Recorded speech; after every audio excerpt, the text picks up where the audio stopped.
the challenge high, brushless but screams by.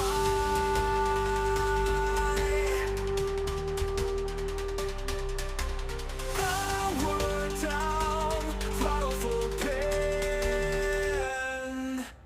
200 miles per hour, don't spin. Feel the rumble, feel the thrill.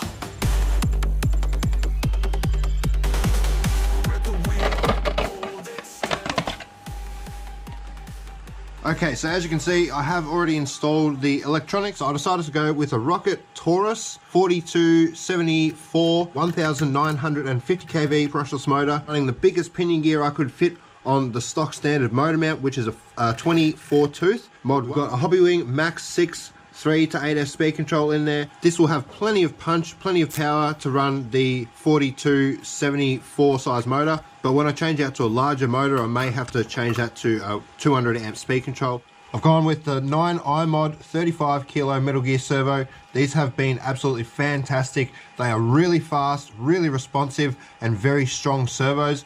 And they're really cheap, 55 to 60 Australian dollars, most places that I've checked. And yeah, they're really good for that price. Now, I'll definitely be doing some custom braces for the center at least, and I'll be making a bottom skid plate as well as the front splitter out of carbon fiber. But I was lucky, I had the 7075 Team Crowley part in my Dementor. That will prevent a lot of flexing in the front end here, so I definitely wanted to install that. But there's a few things that I would love to change before we take it out for a test. Change the differential oil in at least the front differential. It is very loose. The front and rear shocks definitely need some thicker oil. They are just too thin for speed runs. I'll most likely remove the front shocks and install solid tie bars on the front end when I change the car around to the high speed setup. But yeah, for now, I definitely want to get some thicker oil in there. I've also ordered the center spool for this car, but until I get it, all I've done is put 20 million weight in the center differential, and I've also ordered the upgraded or the smaller spur gear that goes directly onto the center differential. I believe the stock one's 52 and the upgraded or the smaller spur gear is 46 or 42 tooth. I can't remember exact measurements at the moment, guys, but I will pop them up here on the screen.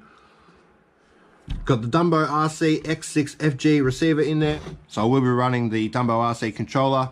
We've got the gyro there if we need it. We've got a brand new set of Debu tunes on there. I did glue them myself, so I don't know how long they're going to last, but hopefully they'll last a couple of runs, at least with this setup. Left the rear ride height the same, but I dropped the front to around about 33 millimeters. So I'm pretty sure I mentioned everything that I've done so far.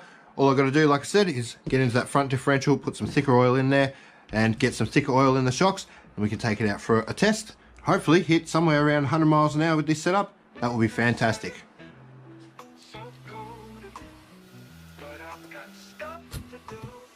And guys, I did actually hit a parked car tire with this car at about 20 kilometers an hour, and I bent the shock tower to a rather dramatic angle, and I just hammered it back into place for now until I get an upgraded one. Now, as you can see in the photos, it looks like the shock shafts were really bent, but it wasn't actually the shock shaft, it's a little grommet or O-ring that sits in the bottom cap there. It just got a little bit squished, but it has actually returned to its original shape. And like I said, I've got to put thicker oil in the shocks anyway, so I don't think that's going to be an issue.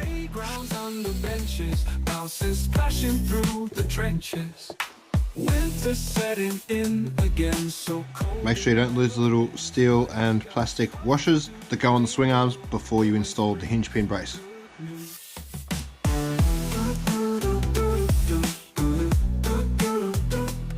Nice. Alright, we've got one shim on there, but we might have to add another. But first things first, got to open it up, check the inside, fill it up with 80,000 weight diff oil, and then I'll probably remove the rear differential as well and put some 50,000 weight in there. I'm going to be replacing that grease anyway, so I might as well get rid of that. They definitely have a bit of oil in there, which is awesome. Alright, so luckily I found two exactly the same size shims in my HPI parts, so at least I can put an extra shim on the front and rear differentials, tighten all the mesh up properly. Won't stop us hitting hard, overplay Alright, 3 on there. Alright, so we've got the factory team 80,000 weight. Hope there's enough in here. Yep, definitely needs some more 80,000 weight oil. Winter setting in again. So cold it Come on, you can do it. but I got so much stuff. Alright, that looks good. Been sitting for about half an hour. All the bubbles have come out. So we'll get that back together and get on with the rest of the mods. So cold it, but I got stuff to Yeah, that's do. definitely thicker than what was in their stock. Rain brings good news. Oh, will it fit with that extra shim? Yeah, absolutely. Beautiful. Winter setting in again. So cold it never ends, but I got so much stuff to do. Rain will always brings good news. Good to see the sway bars work. Alright, now to get to the front shocks. Nice and full. Whoa! Whoops.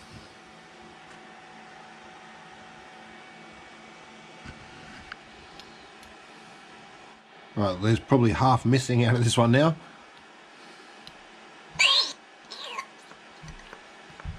Alright, so I think we'll go 80 weight in the front, and obviously we want something a little bit thicker in the rear, so when you throttle it doesn't bog down too much, so we're going to use the 100 weight.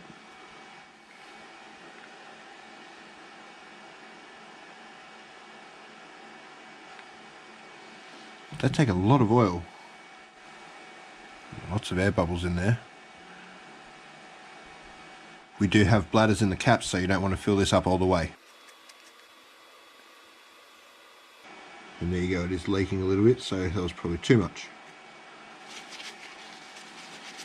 And always remember, before you put on the top cap, push the shaft all the way up, let all the air out, and then when you put your top cap on, there should be no air bubbles and no void inside the shock. Beautiful.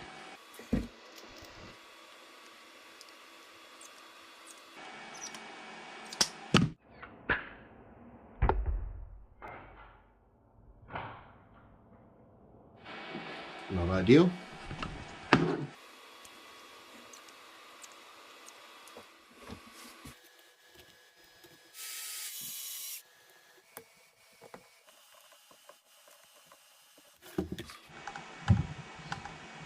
Much better.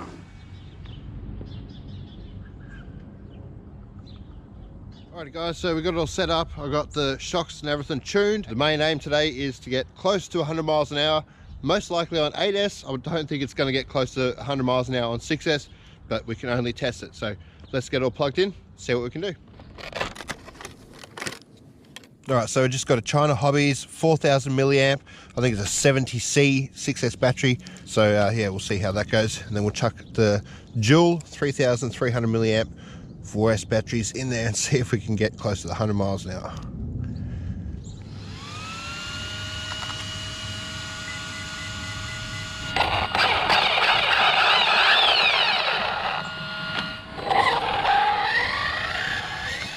Alright, first run, see how we go.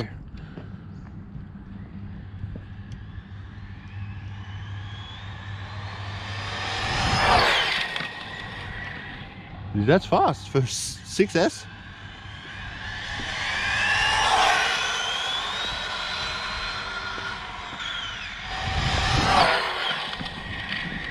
Super stable. 124 kilometers an hour. That's not bad at all, actually. So we might be hitting close to that 100 miles an hour once we get the 8S battery in there.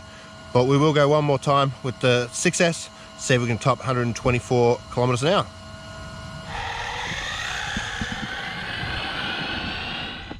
All right, no cars, let's do it.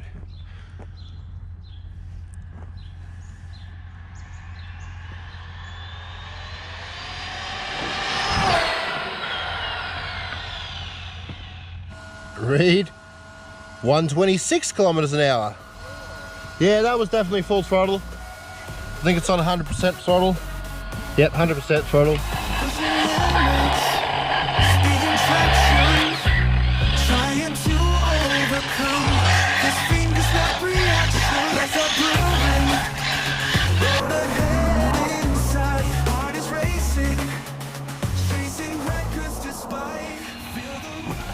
pull the tyres up a bit. Alright, we'll get the 8S in there, head out the front. Alright, as I said, dual 3300 milliamp HRB 100C 4S batteries.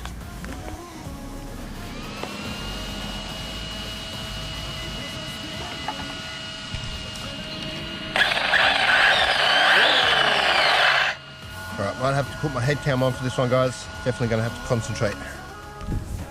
Alright, we're all clear. Let's see what we can do.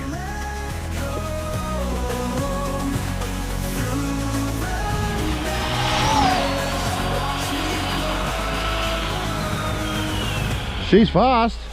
That sounds so good. Read 147 kilometers an hour. So yeah, not quite 100 miles an hour yet. I actually thought it was a little bit quicker, but maybe I didn't get onto the throttle early enough, and it did seem like it had a little bit of lag then, which is, I'm not sure, maybe just 3,300 milliamps is not quite enough or something. Second run, attempt to beat 147 kilometers an hour.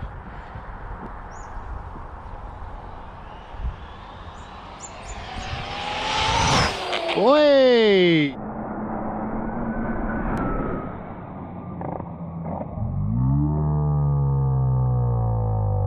Glad I got off the throttle.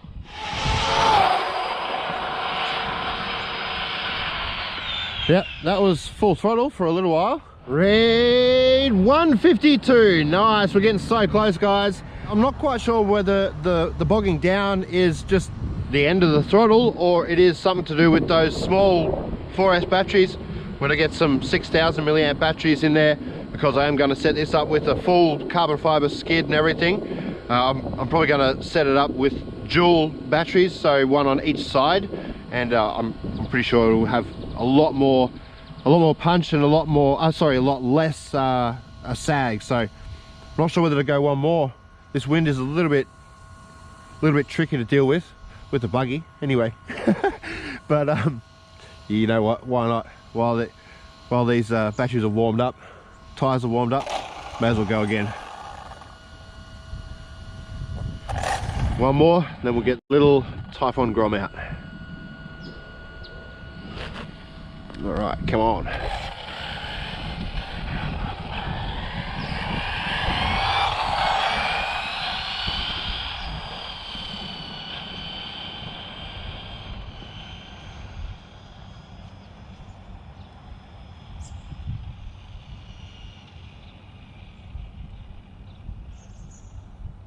Yeah, I definitely got to be at about full throttle by the time I get to myself. All right, I think we should be good.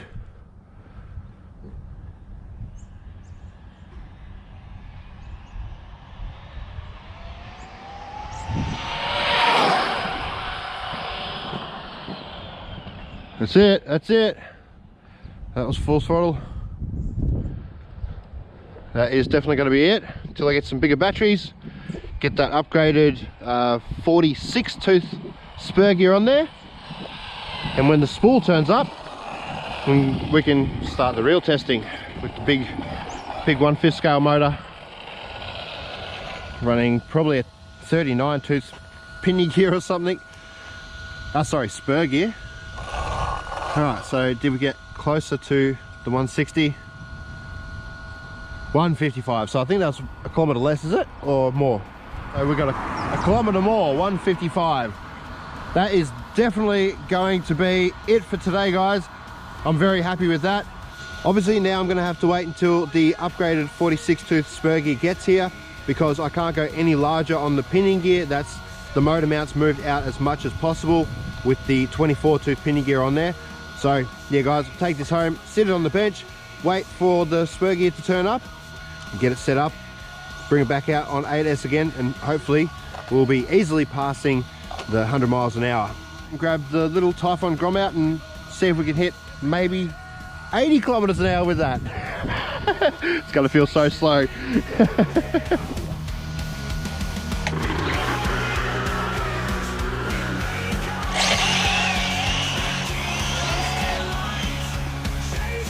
That was a nice one. All right, enough. Put it away. Can't break it. Got to do 200 miles an hour yet. Actually, before we do anything, check the motor. It's probably 10 to 15 degrees, maybe 20 degrees hotter than running it on 6S, but we did do a few more passes on the 8S, so that's awesome.